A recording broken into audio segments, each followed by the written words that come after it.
दोघंही नोकरी सांभाळत एकमेकांना वेळ देत नव्या नात्याचा अर्थ उलगडत जातात. मिलिंद दर रविवारी त्यांच्या घरी येतो.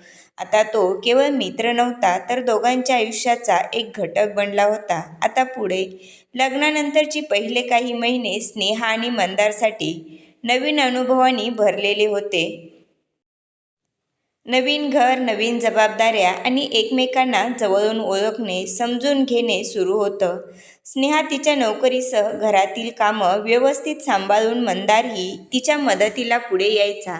विशेषतः म्हणजे जेवण बनवताना दोघं अनेकदा एकत्र स्वयंपाकघरात रमायचे. त्यांना नवीन पदार्थ ट्राय करायला आवडायचं आणि एकत्र बसून जेवणातील गोडी दुप्पट व्हायची. पण जसजसा वेळ पुढे गेला तसं काही गोष्टी हळूहळू जाणवायला लागल्या.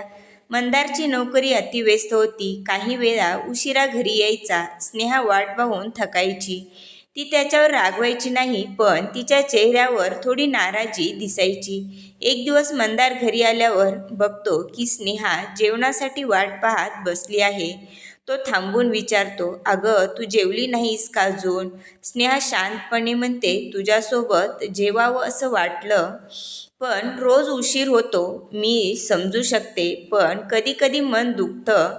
मंदार तिचा हात पकडतो आणि म्हणतो, माफ कर. तुझं वाट पाहणं म्हणजेच माझं नशिबाचं भाग्य आहे. पण मी माझं वेळेचं नियोजन बदलतो. यापुढे मी लवकर घरी येण्याचा प्रयत्न करेन. त्याचं बोलणं ऐकून स्नेहाला बरं वाटतं. निदान तो आपल्यासाठी लवकर येण्याचा प्रयत्न करायला तरी तयार आहे. मंदार पटकन फ्रेश होऊन येतो आणि दोघे मिळून जेवण करतात. जेवण करून स्नेहा किचन आवरायला जाते. मंदारही तिला मदत करतो. किचनवरून दोघेही बेडरूममध्ये येतात. फ्रेश होऊन दोघेही बेडवर आडवे होतात. मंदार स्नेहाला मिठीमध्ये घेतो आणि म्हणतो, सॉरी. अरे पण सॉरी कशासाठी? रोजच तुला माझी वाट पाहत बसावं लागतं. नाही, तुम्हाला सॉरी म्हणायची गरज नाही. तुमचं काम मोठ्या जबाबदारीचं आहे, तर जबाबदारीपासून पळता येत नाही. खरंच मी खूप नशीबवान आहे. मला एवढी समजूतदार बायको मिळाली. मंदार म्हणतो. दोघेही एकमेकांच्या डोळ्यामध्ये पूर्णपणे अडकलेले असतात. मंदार हळूच चेहऱ्याकडे झुकतो आणि तिच्या ओठावरती ओठ ठेवून डीप किस करतो. तीही त्याला पूर्णपणे साथ देते. कधी त्या दोघांमधील कपड्यांचा अडसर दूर होतो हे त्यांनाही कळत नाही. एकमेकांच्या प्रेमात रंगून शांत झोपी जातात. सकाळी मंदारला जाग येते तर स्नेहा शांत त्याच्या मिठीमध्ये झोपलेली असते. तो तिच्या चेहऱ्याकडे बघून म्हणतो, खरंच मी खूप नशीबवान आहे. तुझ्यासारखी सुंदर आणि समजूतदार लाईफ पार्टनर मला मिळाली. आणि तो तिच्या कपाळावर एक दीर्घ चुंबन घेऊन जिमसाठी निघून जातो. स्नेहाला जाग येते त्यावेळेस ती आजूबाजूला बघते तर मंदार नसतो. रात्रीचे क्षण आठवून तिच्या चेहऱ्यावर गोड स्माईल येते. ती मनामधील विचार झटकून फ्रेश होण्यासाठी निघून जाते. मंदार ऑफिसमध्ये काही जबाबदाऱ्या कमी करून घरी वेळेवर येण्याचा प्रयत्न करतो. तो स्नेहालाही तिचा वेळ देऊ लागतो. त्यामुळे स्नेहाही खुश असते. एक दिवस मंदारच्या कॉलेजमधील एक मित्र त्याला भेटायला येतो. तो सहज विचारतो, अरे तिचं काही कळतंय का हल्ली?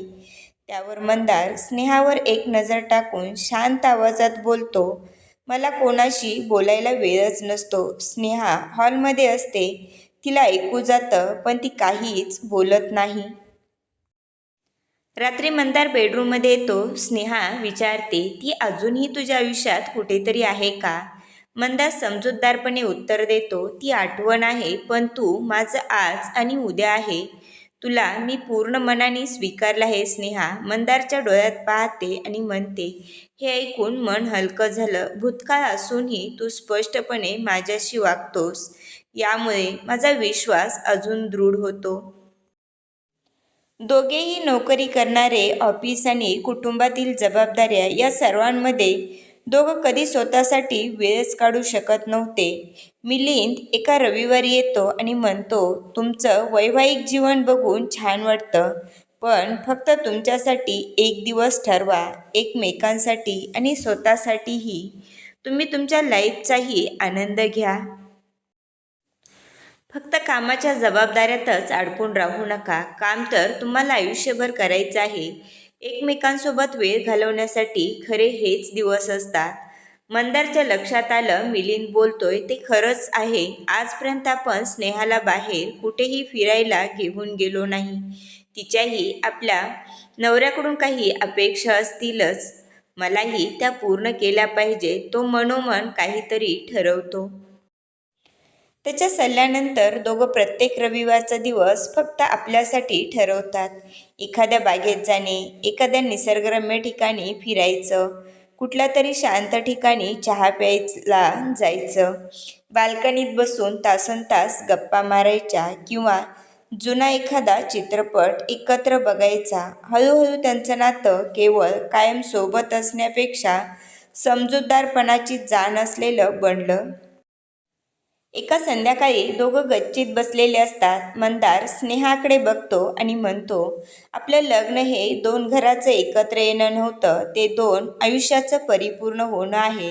स्नेहा हसते आणि म्हणते, कधी कधी वाटतं आपण नवरा बायको आहोतच हे विसरून जातो, कारण आपण पहिले मित्र आहोत. मंदारचे आई वडीलही कधी कधी यायचे, त्यांना भेटायचे, काही दिवस राहायचे. पण त्या दोघांचं बिझी लाईफ असल्यामुळे त्यांना इथे जास्त करमायचं नाही. थोडे दिवस सून आणि मुलाबरोबर राहून ते परत गावी जायचे. पहिल्यापासून गावी राहिल्यामुळे ते गावच्या वातावरणात रमून जायचे. इथे आल्यानंतर त्यांना घरामध्ये बंद केल्यासारखं वाटायचं, म्हणून ते जास्त दिवस राहायचे नाही. स्नेहाचे आईवडीलही कधी कधी यायचे. आपल्या मुलीचा सुखी संसार पाहून त्यांनाही आनंद व्हायचा. ते म्हणायचे, खरंच आम्ही नशीबवान आहोत म्हणून मंदार तुझ्यासारखा मला जावई मिळाला आहे. नाही बाबा, मीच नशीबवान आहे म्हणून मला स्नेहासारखी जीवनसाथी आणि तुमच्यासारखे सासू सासरे मिळाले आहेत. त्यावर ते हसायचे आणि म्हणायचे, बाळा, हे तुझं मोठेपण आहे. लग्नाला 1.5-2 वर्ष झाली होती. स्नेहा आणि मंदार आता एकमेकांना अधिक चांगल्या प्रकारे ओळखू लागले होते. त्यांचं नातं स्थिरावलं होतं आणि एकमेकांप्रती असलेला आदर, प्रेम, विश्वास यामुळे त्यांचे वैवाहिक जीवन आनंदी होतं. दरम्यान स्नेहाला काही दिवस थोडा थकवा जाणवत होता. सुरुवातीला तिनं फारसं लक्ष दिलं नाही.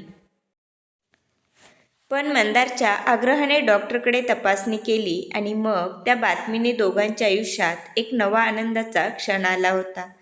आई बाबा होणं हे जगातील सर्वात मोठं सुख आहे. मंदारने फोन करून त्याच्या आईवडील आणि स्नेहाच्या आईवडिलांनाही गोड बातमी दिली. त्यांनाही खूप आनंद झाला. तेही आपल्या नातवाला मांडीवर खेळवण्यासाठी उत्सुक होते. मिलिंद तर मामा होणार म्हणून 7व्या आसमानातच होता. मंदारच्या डोळ्यात आनंद अश्रू होते. तो स्नेहाचा हात धरून म्हणाला, आपलं छोटंसं जग आता अजून थोडंसं मोठं होणार आहे. स्नेहाही हलकसं हसली. तिच्या डोळ्यात आनंदासोबत थोडी भीतीही होती. आपण चांगली आई बनू शकेल का? बाळाचं योग्य प्रकारे पालनपोषण करू शकू का? एक ना अनेक प्रश्न स्नेहाच्या मनामध्ये घोळायचे. त्यावर मंदार म्हणायचा, तू नक्कीच एक चांगली आई बनशील. जशी एक चांगली पत्नी आणि एक चांगली सून आहेस, त्याप्रमाणे चांगली आईही बनशील. त्यावर स्नेहा फक्त स्मित हास्य करायची. नव्या जबाबदाऱ्या, शरीरातील बदल, करिअरचा ब्रेक, पण तिला माहीत होतं मंदार तिच्यासोबत आहे. दिवस वाढू लागले तसे तिचं शरीरात बदल होऊ लागले. त्याचबरोबर तिची चिडचिडसुद्धा वाढली. कधी थकवा, कधी चिडचिड, कधी वेगळेच काहीतरी हट्ट करायची. मंदार शक्य तितकं तिच्यासोबत राहू लागला. तिच्यासाठी पौष्टिक आहार, वेळच्या वेळेस डॉक्टरांच्या भेटी आणि जास्तीचा भावनिक आधार, तो सगळं शक्य तितकं सांभाळत होता. एका रात्री ती अचानक म्हणाली, मंदार, मला भीती वाटते. मी चांगली आई होईन का? मंदार समजवायचा, मी तुला पहिलेही सांगितलं आहे. नक्कीच तू एक चांगली आई बनशील. तो तिच्या कपाळावर हळूच हात ठेवतो आणि म्हणतो, तू जशी बायको आहेस तशी आई होशील, प्रेमळ, समजूतदार आणि खंबीर. आता मंदारची आई वडीलही स्नेहाबरोबर राहू लागले होते. मंदारची आई तिची योग्य ती काळजी घ्यायची. तिला हवं नको ते करून खाऊ घालायची. तिच्या प्रत्येक इच्छा पूर्ण करण्याचा प्रयत्न करायची. त्या तिला नेहमी आपल्या मुलीप्रमाणे वागणूक द्यायच्या त्यांनाही एका मुलीची अपेक्षा होती, परंतु त्यांची अपेक्षा पूर्ण झाली नाही. म्हणून त्या स्नेहालाच आपली मुलगी मानत आईच्या प्रेमाने नेहमीच तिची काळजी घ्यायच्या. तासनतास एका मैत्रिणीप्रमाणे दोघी गप्पा मारत बसायच्या. स्नेहाला तिचा दिवस कसा जात होता हेही कळत नव्हतं. सासूचं आईप्रमाणे मिळणारं प्रेम, सासऱ्याचं वडिलाप्रमाणे काळजी घेणं यामुळे स्नेहाचं मन सुखावून जात.